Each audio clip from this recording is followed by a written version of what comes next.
In this video, I'm going to explain what you need to keep clear when driving in traffic, how you can help yourself keep it clear, and how it's likely going to be marked on the driving test in Great Britain.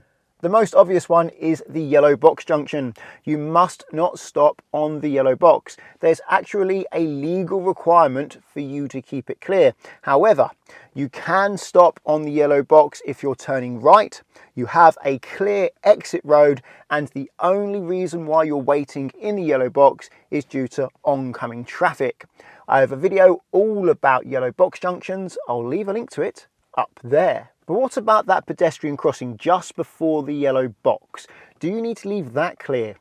Well, generally you should be leaving pedestrian crossings clear, but if you're turning right at that junction and you have a clear exit road, and the only reason why you can't yet turn right is due to oncoming traffic, then it's acceptable to wait on that pedestrian crossing, because by the time the pedestrians get their green light, you would have had time to clear the junction. However, if you think you might get stuck on that pedestrian crossing because it looks like your exit road is blocked, then it's best to stop before the stop line of the traffic lights until your exit road is clear.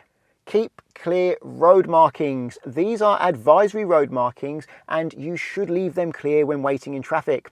A yellow box is to enforce traffic to leave an area clear, whereas keep clear road markings are to encourage traffic to leave an area of the road clear.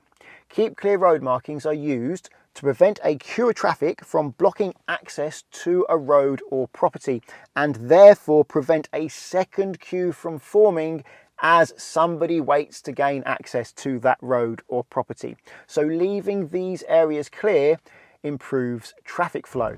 You don't need to leave dropped curbs for driveways clear in traffic. If everybody was doing that, the queues would be a lot longer. Not many people are using those dropped curbs to get to the driveways, not many cars a day, if any in some cases. It's roads that you need to leave clear.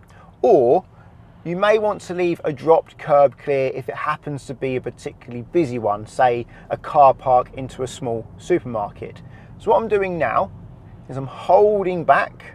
There's a keep clear road marking in front of me, and I'm going to wait until I can clear it before I enter it. And that way I'm actually helping traffic flow here. Now I can see there's space to exit after it, I'll start going. If someone pulls out in front of me and then uses that space and I end up stopping on the keep clear, well, there's not a lot I can do about that. Try not to worry about that. Just try your best to leave it clear when you can. There is actually a zebra crossing up ahead. I can see it quite clearly, but I know you probably can't see it on camera. When in traffic, leave pedestrian crossings clear. So make sure before you enter the pedestrian crossing, there is room for you to exit it the other side. So as you can see, here's the zebra crossing. I'm holding back until I know I have space past it. By the time I've done that, a pedestrian's crossing the road. As there's an island, I don't have to wait for them to get all the way to the other side of the road. Once they're at the island, that's fine. I can proceed.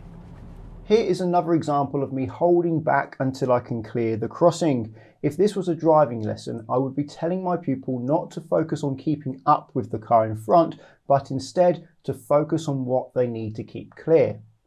I am fast forwarding 2 minutes and 14 seconds here and more than one red light. This would have been a long time to be blocking the crossing.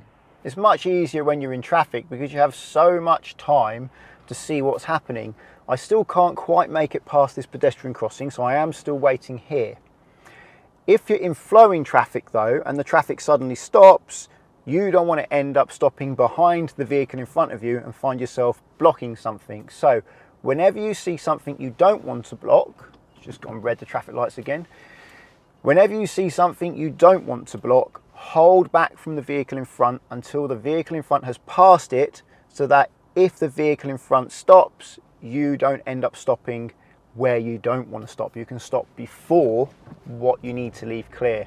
At roundabouts, I don't want to block anybody that has a clear path. So at the moment, people coming round the roundabout to exit to the left here, first exit, they would have a clear path, so I don't want to block that. But as I can fit past that now, I can go up to this island and wait at this island.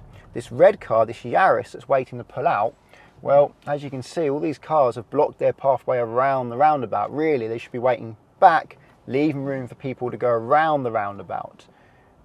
Now, the traffic is flowing. I'm going to indicate to say I'm leaving the roundabout. I'm going to start moving and I'm going to join my queue on the left here. Now, if I stopped here, that would be fine because I'm not blocking anybody who has a clear path around the roundabout.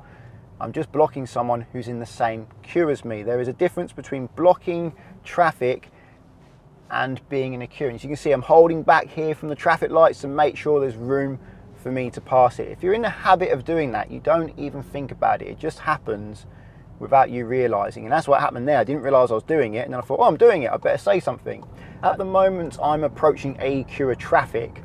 Now, I need to make sure where I wait in relation to these parked cars, I won't be blocking oncoming traffic. So at the moment, I'm okay to be waiting here because oncoming cars can come through. But if there wasn't room, I would need to move more to left, closer to this silver car, more to left behind that silver car to let people through. I'm actually going to wait before this silver car now because what I don't want to do is be where this black car is, because if a bus comes, that bus might not be able to fit through.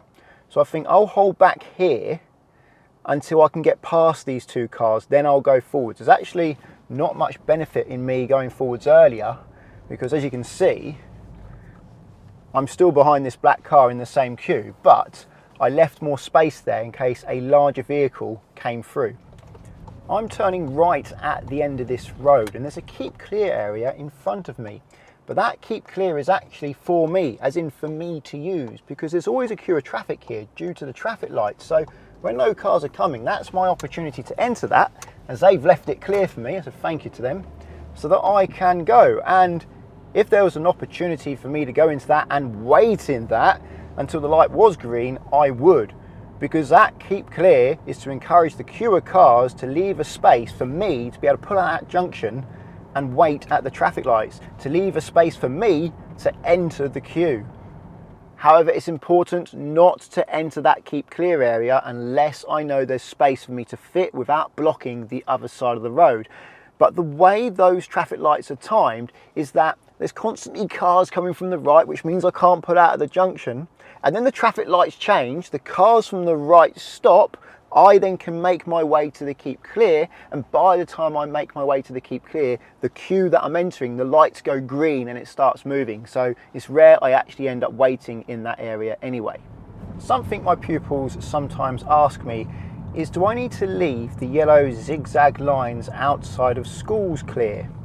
Well, you shouldn't park on them and you shouldn't stop on them to let people in and out. But in traffic like we have here, you don't need to leave them clear in traffic. I mean, these are quite long. I don't know if you can see them on camera, but at the moment I'm in traffic and it's possible I need to wait on them. And I am now going to wait on them at this mini roundabout. But that's okay, as long as you're not parking on them or stopping on them to let people get in or out of the car, you can wait in traffic on those yellow zigzag lines.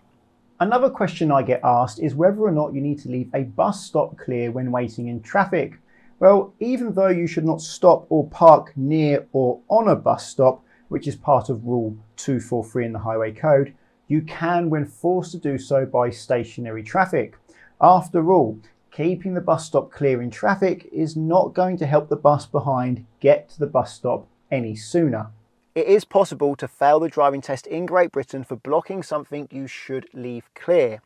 If you're not supposed to stop in that yellow box, say your exit road is blocked and you stop in it, well, then that can actually be a serious mark because you are breaking the law. Whereas if you were to stop in a keep clear area, well, that may be a mark on the test, it may not. It depends on the circumstances. The examiner is going to consider that. Were you in a queue of traffic and you could see that you needed to keep it clear? It was very easy to keep it clear, but you just drove into it anyway? Or were you in flowing traffic which suddenly come to a stop and you ended up blocking the keep clear because of that? The examiner is going to take that into consideration when deciding how they are going to mark the driving test.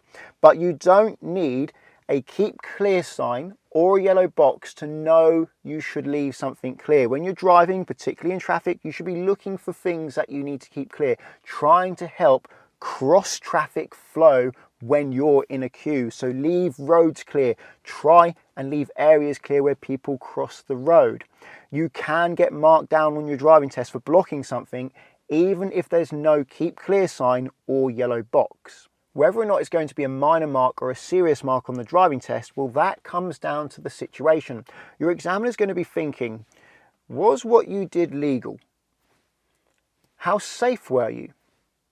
How much of a problem did you cause? Did you cause a queue that backed up so much that it ended up blocking your queue? That can happen.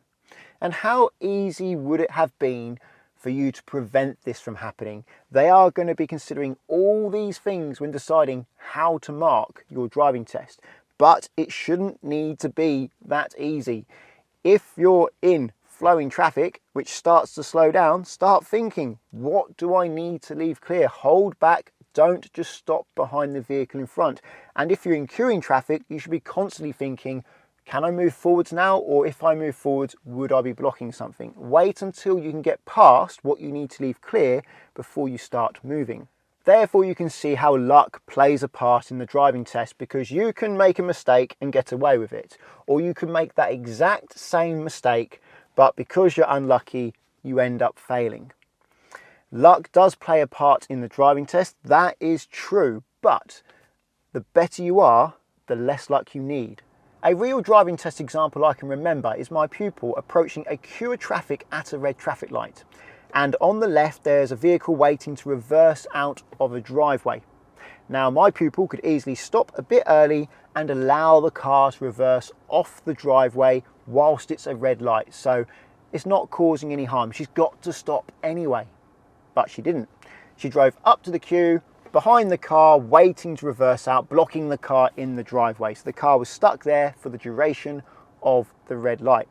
And what's going to happen is when the lights go green, all the cars are going to want to get going because it's a green light, and no one really wants to wait for someone to reverse out of a driveway during a green light because it takes up too much green light time. Not so many cars get through the traffic lights. It's better for them to reverse off the driveway whilst it's a red light.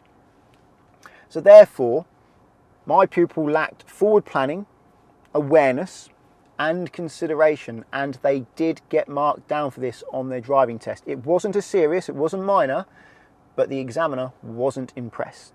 Well, I hope you found this video helpful. If you did, please give it a thumbs up. And if you're looking for car insurance, check out the links to Collingwood and Confused in the description. If you're learning to drive and want to insure yourself on somebody else's car, then Collingwood are there for you, because you can do so without affecting the owner's policy. And that takes away a big stress from the owner of that car that you're using to practice your driving in. Via the link at the moment, there's up to 35% off and a £20 gift card. If you want to insure your own car, I recommend checking out the link to confused.com, because you fill out one quote form and get loads of quotes back from many insurers to compare who's cheapest, and you can change your car on that quote as many times as you like without having to do the whole quote again. So it's a quick and easy way to compare how much it costs to insure different cars. Using the links doesn't cost you anything, but it does support the channel, so thank you very much. Subscribe to get my future videos, and until the next one, cheerio.